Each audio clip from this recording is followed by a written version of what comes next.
கால எல்லை இல்லை.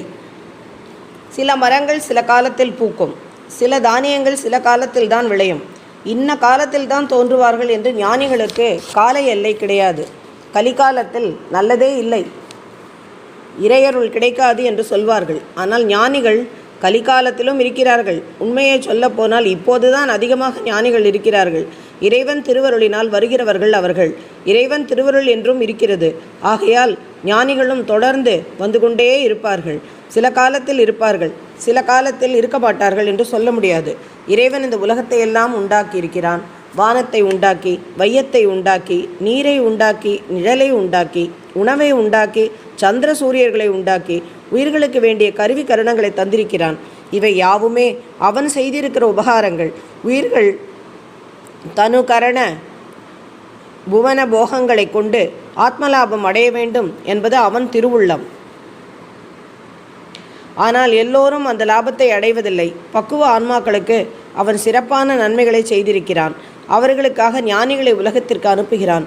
ஞானிகளுக்கு கால வரையறை, இடவரையறை இல்லை. மலையிலும் பிறப்பார்கள், கடற்கரையிலும் பிறப்பார்கள், சின்ன ஊரிலும் பிறப்பார்கள், பெரிய பட்டணத்திலும் பிறப்பார்கள்.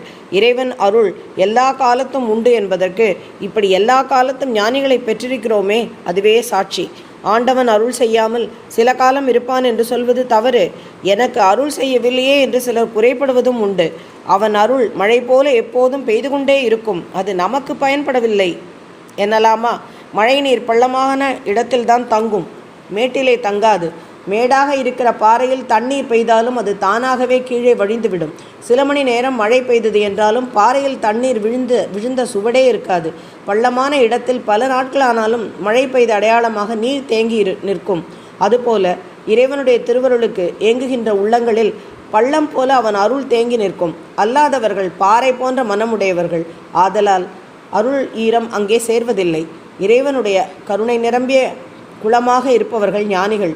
அவர்களை பார்த்தால் இறைவன் திருவருள் எந்த அளவுக்கு ஆன்ம லாபத்தை உண்டாக்கும், அனுபவத்தை கொடுக்க செய்யும் என்று தெரிந்து கொள்ளலாம். அப்படியுள்ள ஞானிகளில் ஒருவரைத்தான் நாம் இங்கே பார்க்கிறோம்.